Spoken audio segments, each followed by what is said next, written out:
57번째 성령과 신부가 초청 예언을 가감 말라 재림을 강조한다. 계시록 22장 16절에서 21절 나 예수는 교회들을 위하여 내 사자를 보내어 이것들을 너희에게 증거하게 하였노라. 나는 다윗의 뿌리요 자손이니 곧 광명한 새벽별이라 하시더라. 성령과 신부가 말씀하시기를 오라 하시는도다.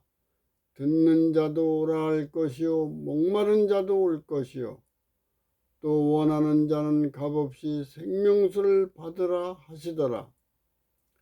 내가 이 책의 예언의 말씀을 듣는 각인에게 증거하노니 만일 누구든지 이것들 외에 더하면 하나님이 이 책에 기록된 재앙들을 그에게 더하실 터이요 만일 누구든지 이 책의 예언의 말씀에서 제하여 버리면 하나님이 이 책에 기록된 생명나무 및 거룩한 성의 참여함을 제하여 버리시리라.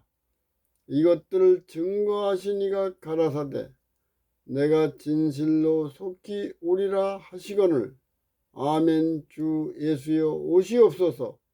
주 예수의 은혜가 모든 자에게 있을지어다. 아멘. 2300주야 후에 예수님이 하늘 지성소에서 여자의 남은 자손을 열린 종교에 보내어 그들에게 영원한 복음과 심판의 기별을 선포하라 하였다. 그를 보낸 분은 종교의 지도자가 아니고 다윗의 뿌리요 자손이니 광명한 새벽별 예수님이라고 하셨다. 계시록은 오라고 하며 팔을 펴므로 끝을 맺는다. 초청의 언약, 기도의 문, 뜨거운 사랑의 마음, 세우살렘 도성 전체가 문을 활짝 열고 성령님의 인도에 순종하는 성도들과 전도자들과 목자들과 이웃들이 모두 서로 다정하게 오라고 초청한다. 열린 종교에 심령이 가난하고 청결하며 목마른 자는 생명과일과 생명수를 값없이 받아 먹으라는 음성을 듣고 순종한다. 예수님이 이 책의 예언의 말씀을 듣는 각인에게 증거하노니 만일 누구든지 이것들 외에 더하면 하나님이 이 책에 기록된 재앙들을 그에게 더한다. 만일 누구든지 이 책의 예언의 말씀을 제하여 버리면 하나님이 이 책에 기록된 생명나무 및 거룩한 성에 참여하지 못하게 한다. 이것들을 증거하신 예수님이 진실로 속히 오리라 하시거늘 아멘. 주 예수여 오시옵소서. 주 예수의 은혜가 모든 자에게 있을지어다. 아멘. 늦은 비 성령님이 충만한 사자를 세상에 보내어 이 기별을 선포하는 것이 우리의 사명이다. 계시록의 예언을 연구하는 자에게 성령님의 지혜를 주실 것이 예언되어 있다. 그러나 확실히 이해하고 있는지 확인할 수 없는 부분이 있어서 예언과 복음은 계속 펼쳐져야 한다. 믿고 간구하는 자는 성령님이 지혜를 주신다. 예수님이 하늘 지성소에서 회복된 성경을 열어서 세상의 우레와 같이 선포하신다. 베드로후서 1장 20절에서 21절 먼저 알 것은 성경의 모든 예언은 사사로이 풀 것이 아니니 예언도 언제든지 사람의 뜻으로 낸 것이 아니요 오직 성령의 강림하심을 입은 사람들이 예수님께 받아 말한 것임이니라. 계시록을 기록한 동기와 목적과 목표와 목적지의 분명한 방향을 깨달아야 한다. 비상적인 것은 예수님과 예언에 대한 기별과 우리의 영적 관계를 조금도 발전시키지 못한다. 반드시 성령님의 인도에 순종하여 예언의 말씀을 깨닫고 체험해야 한다. 두 번의 십자가로 순종한 예언과 복음의 권세와 권위와 능력을 체험하는 것이 매우 자연스럽다. 가장 낮은 자리에서 죄인을 섬기고 희생하는 봉사를 할 때에 하늘의 질서에 합당한 성령님의 열매로 성품이 성화되어 순교자의 사명을 위한 사역을 한다. 역사적 예수님의 재림이 있기 전에 먼저 내 마음의 문을 열고 예수님을 영접해야 한다. 예수님과 성경과 함께 죽고 부활한 중생을 믿고 자유의지로 선택하면 살아있는 재물이 된다. 하나님의 재물이 가는 길은 예적으로는 좁으나 내적으로는 넓은 길이다. 중생의 역사 전에는 준비만 하고 있었던 것뿐이다.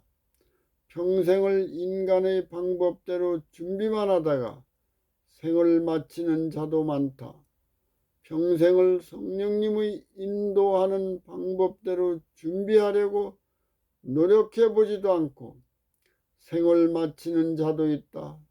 십자가로 순종한 복음과 예언으로 예수님이 전 인격을 주관하고 성령님의 인도에 순종하여 소망의 목적지의 방향을 제시해주는 예언과 말씀을 들어야 한다.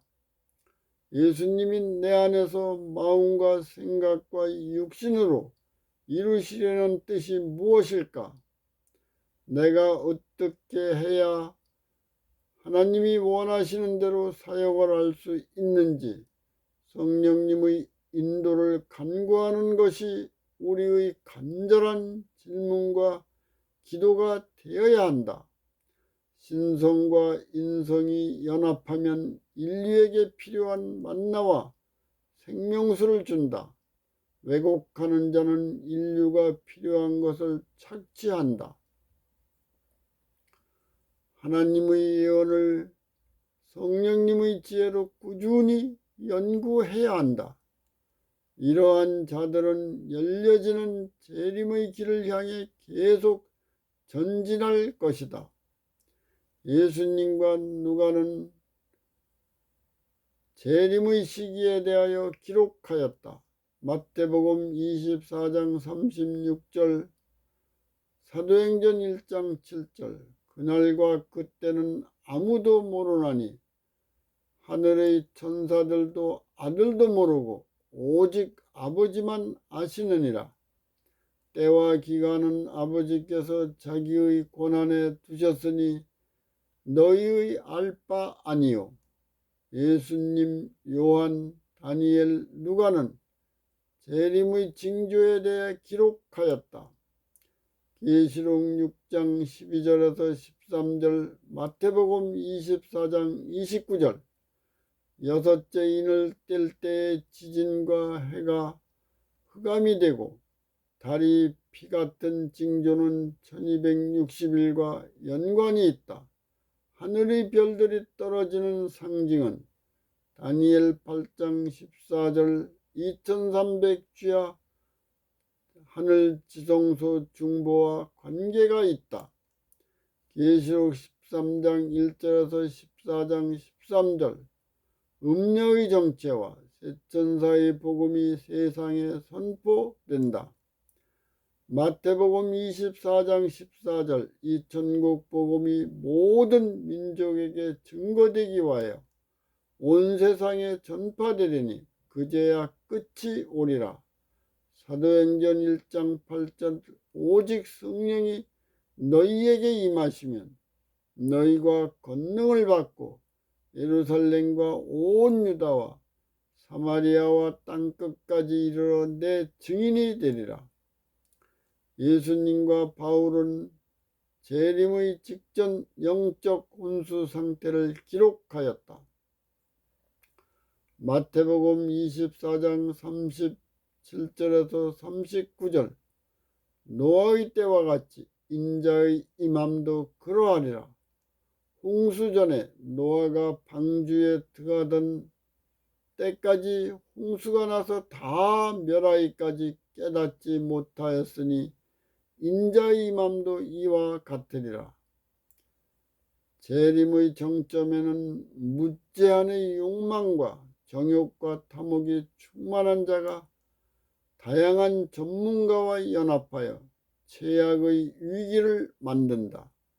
거듭난 자는 영원한 사랑과 자비와 긍휼이 충만하여 영육이 가장 연약한 자를 섬기고 희생하는 봉사로 예수님께로 인도하는 사역을 한다.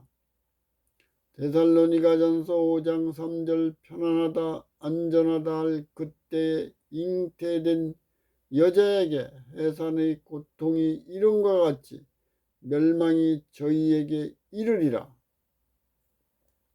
지금 우리는 예수 그리스도 재림의 정점에 살고 있다.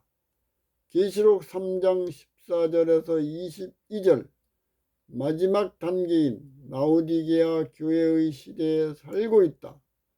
계시록 6장 13절에서 17절 별들이 떨어지는 2300주야의 예언 성취를 지나서 하늘이 말리고 각 산과 섬이 제자리에서 옮겨지는 천재와 인재가 일어나는 총체적 위기를 경고하는 재림의 경계선에 있다.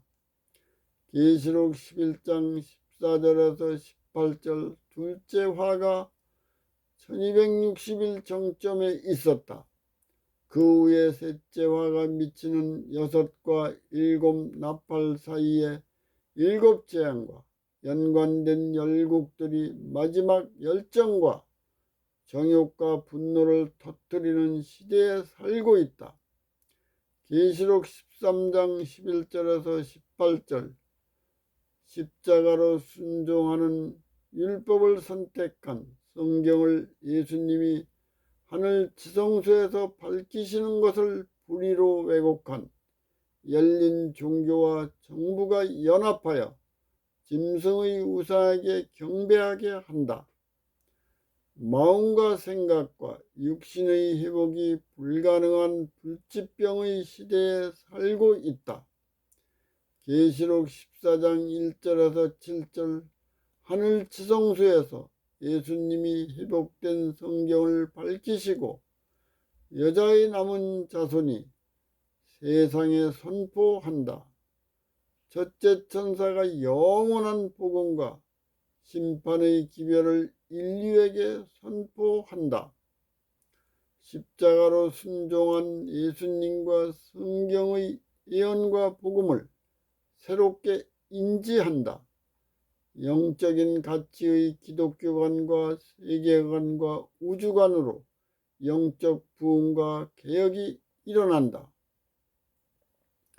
계시록 14장 8절과 13절 예수님이 하늘 지성소 중보를 마칠 즈음에 둘째 천사가 최후의 통첩으로 영적 바벨론의 정체가 완전히 드러난다. 천재와 인재로 많은 사람이 죽고 치유가 불가능한 불치병 가운데 있는 내 백성아 영적 바벨론에서 나오라는 예수님의 음성을 듣고 응답하는 자는 그곳에서 나온다. 예언과 복음을 고의로 거절하고 왜곡한 자는 그곳에 남는 직전에 살고 있다. 계시록 14장 9절에서 12절 셋째 천사는 전 인격이 짐승의 형상으로 변하여 치유가 불가능한 자에게 심판과 고난을 경고하고 있다. 회개할 기회가 없는 7 재앙이 짐승의 우상에게 경배하는 자의 마음과 생각과 육에 불치병으로 임한다. 살아서 승천할 자도 일곱 재앙과 함께 체험함으로 재림을 믿는 인내심을 시험하는 시대이다. 계시록 16장 13절에서 14절과 16절. 사탄도 개구리 같은 새 더러운 영이 정열적으로 활동한다. 곧 용과 짐승과 거짓 선지자들이 생명책에 기록되지 않은 자들을 미혹한다. 십자가로 순종한 예수님과 성경을 영접할 마지막 기회를 선택하지 못하게 이적과 표적을 행하여 영원히 파멸될 영적 바벨론으로 인도하는 시대에 살고 있다. 동시에 두 번의 십자가로 순종하는 율법을 선택한 합법적인 복음과 사랑의 율법을 예수님이 하늘 지성소에서 회복된 성경으로 밝히시고 영감받은 자가 기록하여 세상에 선포한다. 믿고 선택한 자는 마음과 생각과 육이 창조로 회복되고 성화된다. 두 번의 십자가로 순종한 복음과 율법의 순종과 불순종하는 대로 증거의 심사 심판을 살아서 받는 시대에 살고 있다. 다니엘과 계시록의 예언 연구 모임을 소그룹이라도 구성해야 한다. 누구라도 최종 결과를 내리는 학자처럼 하면 매우 위험하다. 예수님 안에서 하나님의 부름에 응답하는 자는 여자의 남은 자손이다. 그들에게 필요한 복음이지 예수님과 성경을 떠난 자는 관계가 없다. 늦은 비 성령으로 영원한 복음과 심판의 기별을 그들의 영적 성숙에 따라 합당한 방법으로 깨닫게 한다. 최후에 새 천사가 힘있게 선포하는 영원한 복음과 심판의 기별은 살아서 예수님의 재림을 영접하는 자의 복음이다. 다음 시간에는 58번째로 70일에와 1260일과 2300주야의 근본과 본질의 핵심을 연구하겠습니다.